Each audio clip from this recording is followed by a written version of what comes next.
bet on the Detroit Lions being excellent again this season. But until we see it, there is an element of the unknown that this team is going to have to prove to us early on. The most important point, though, I do think here for this team is the head coach, Dan Campbell, is still in place, and the roster is amongst the very best as GM Brad Holmes has totally reshaped it in his relatively brief tenure in Detroit. Now, I think the Detroit Lions, from top to bottom, have the best linebacking core in the National Football League. When you look at it, spearheaded by the green dot Jack Campbell, who is just absolutely playing his ass off. Plastic surgery or not, he is going out there and he is making plays every single week.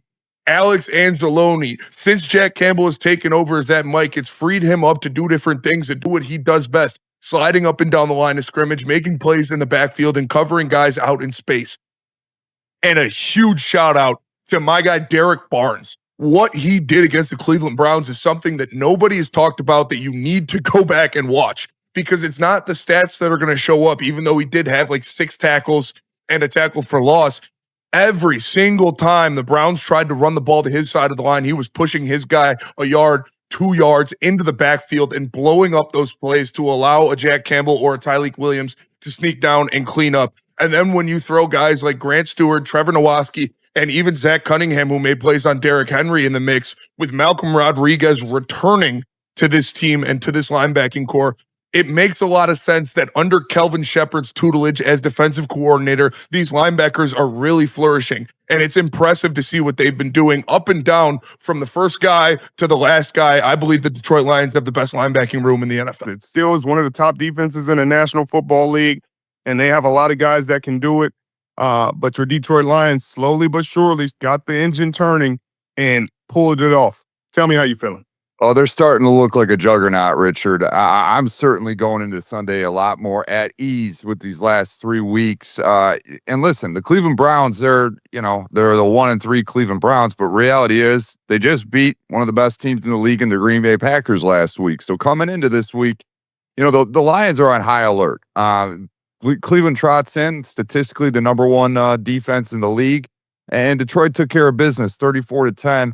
And we saw it all over the field. I mean, Amon-Ra St. Brown, 2 touchdowns. Gibbs, 91 rushing yards.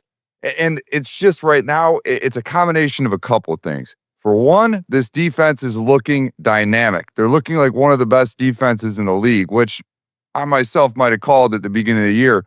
But the more surprising thing is this offensive line, Richard. They're replacing 2 key components right in the middle, and Frank Ragnow and Kevin Zeitler, and they insert a rookie right from Georgia, Tate Ratledge, offensive guard, is going right next door to Christian Mahogany. Now, Richard, these 2 guys are turning into absolute studs right in front of our eyes, and it's giving the Lions that extra cushion with their salary cap. If you think about it, between those 2 players, they're both on rookie deals, right? Their interior of their offensive line is probably making about $12 million collectively. That is a huge opportunity for the Lions to continue to build this roster. But to give up 0 sacks for the second week in a row with this young offensive line, Detroit's got to feel very, very good about what's ahead the rest of the season. And I want the people to understand that. And we'll finish off your Detroit Lions. People were very worried that the Lions offense was going to be hindered by not having boy genius Ben Johnson running the show. Not so fast, my friends. The Lions offense has looked awesome, and they are dominant on the offensive line and have gone 3 games without allowing a sack. How impressed are you with the Lions and particularly their offense? Yeah, I mean, their offense was really impressive last week. I think it was also really effective in this week's game too, but they didn't have the same pressure on them from the opposing offense. So it seemed like they could make mistakes and they had time to get it together. But it feels like the simplest way to put it for them in that particular game was they're going to get a lot of chances. Like, they got a lot of chances. And the running game. Yeah. What? Right. No, I agree with you. Yeah, the running game wasn't effective the whole time, but then it started to break, and Goff threw a pretty bad interception, and there were some missed shots. So, like, this particular game wasn't their greatest performance, but they kept getting an elite defense. Yeah, that defense is good, and Myles Garrett is still unblockable. Mm-hmm. Bill doesn't like it. Give it to me, Bill. What's wrong with the Browns defense? It's good, but we just saw 2 weeks ago the Ravens dropped like 40 points on them. They're good, but I think people are stating a little too much based on what they did against the Packers. They were awesome against the Packers, but that was also with 2 backup linemen on the field for the Packers pretty much that entire game. Lions scored 27 points in this game on 12 drives. They had a drive start on the Cleveland 5-yard line, a drive start on the Cleveland 20-yard line, a drive start on the Cleveland 46-yard line. That was 17 of their 27 points. They've been great in week 2 and week 3. They were terrible in week 1. I think they were fine in this game. Yeah. I don't think they were spectacular. Yeah. I normally would not go against the premise of an all-state question. I respect and honor it can go to all of the Lions, which include the defense, which I was more impressed with the defense and the special teams. My man Khalif Raymond got a punt return touchdown and then kissed his wife and delivered the ball to her. And I assume that was his wife. I didn't have the volume on, but I hope so. That'd be real weird. But that was pretty cool. Soon if it wasn't. I think the defense was one of the concerns for me coming into the season. Not Steph Diggs. Well played. So the defense was one of the concerns coming into the season because they got a new defensive coordinator also. And their defense was riddled with injuries last year. And they lost their best corner in Carlton Davis. But DJ Reed was awesome in this game with a great interception. Yeah. He's been really good so far this season. Their safeties are great. And Aiden Hutchinson, man, like there were a couple snaps in there that he got off the ball so damn fast. And it felt like the Browns tackle was still in his stance and he was parallel with him. And so like I was so impressed. And of course, the Browns offense is not stocked with world beaters. And unfortunately for Joe Flacco, his kids remind him of that every day, which is so weird and sad to me. But did you see that during the broadcast and before they were talking about how his kids really love Jahmyr Gibbs and give his dad a hard time? Like, man, your dad won a Super Bowl. Show some respect. He's the coolest dad of any dads in your They showed community. His kids wearing Amon-Ra St. Brown jerseys too. Now it feels like they're actively trolling him. Like Joe Flacco has more money than he knows what to do with. Joe Flacco suspect me as a dude who's like spending tons of money on a regular basis. And so, his kids have pretty much an unlimited budget. They're just going to Fanatics and just buying Lions jerseys. They're going to buy like a Dan Skipper jersey to wear around the house this week. Be sick. Would not be sick. I would tell you a story of what Charlie did to his father when he was young one of these days. Speaking of kids. Literally. Yes, literally. Oh, man. So, yep. The Lions are really good at football. They might win the Super Bowl. Yeah, so we've covered both sides of this coin now, right? Mina got to the heart of how they're going to have to replace players, and Hawk talked about how they're going to have to replace coaches. So you look at it in the aggregate, and this team just has a lot of gap filling to do this offseason. And this training camp is going to be very influential because you're talking about basically multiple levels of the defense, a significant portion of the interior of the offensive line, and of course the coaching staff, which I feel, I do believe that there is certainly a pathway for this team to remain amongst the very best in the NFC. The football world buzzed with dread. Ben Johnson's genius brain flees to greener pastures. And Detroit's offense? Doomed to a slow, agonizing death spiral. Sacks raining down like confetti at a funeral. But hold your breath. Lions faithful. Because what we witnessed Sunday wasn't collapse, it was a thunderous rebirth. The Lions eviscerated the Browns 34-10, their third straight demolition, scoring 34 points on a statistically elite defense that just humbled the Packers.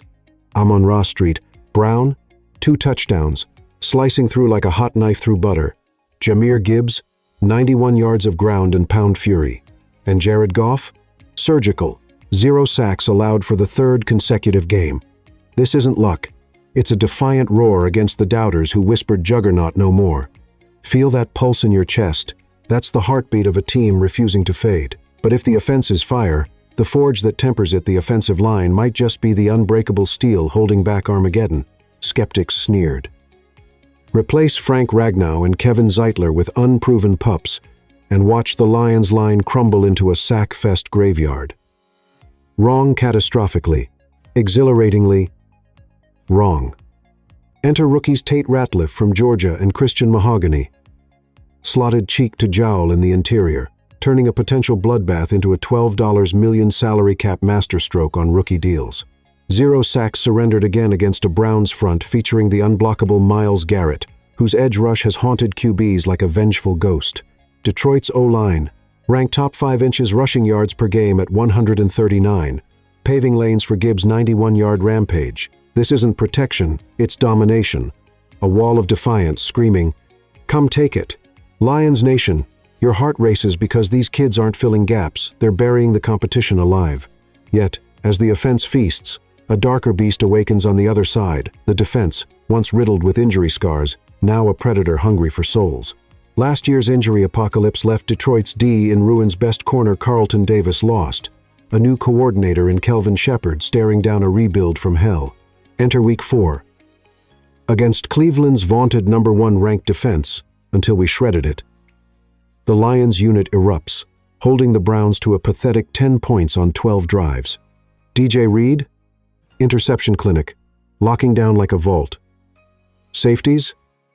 Ironclad sentinels. And Aiden Hutchinson, oh man, those snaps where he explodes off the line, parallel to tackles still dreaming in their stances, pure terror.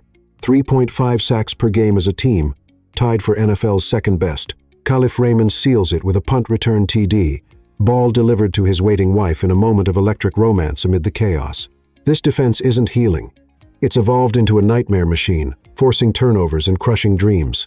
You feel the chill? That's the fear gripping every NFC foe. But the venom in this viper? It flows from the heart. The linebackers, a core so elite, they're rewriting NFL history books. Controversy brews. Is Detroit's linebacker room the league's best? Damn right it is, and don't at me if you disagree, because the tape doesn't lie. Green Dot Jack Campbell, playing his ass off.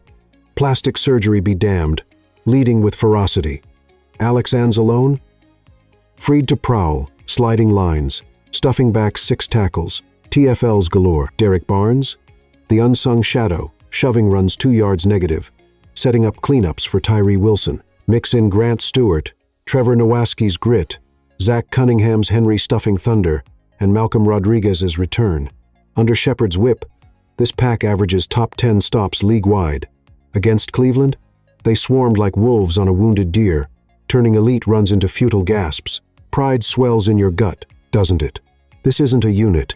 It's a dynasty in cleats, daring anyone to test the fangs. With this fortress fortified, one burning question lingers. Can the Lions sustain the storm, or will off-season voids drag them into the abyss?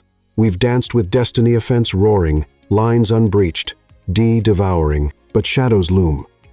Player exodus, coach carousel, a training camp, crucible to fill voids across defense layers, O-line guts, and scheming brains. Yet, bet the farm. Dan Campbell's firebrand soul endures. Brad Holmes' roster wizardry shines 3-1. NFC elites trembling. They might hoist the Lombardi, silencing the one-hit wonder heresy that boils my blood. This path? Paved with peril. But oh, the glory, if they charge through. Lions' pride, your veins pump electric. Will they conquer or crack? One thing's certain, ignore this thunder at your peril. Detroit's engine, revving toward apocalypse or apotheosis. Who's with me?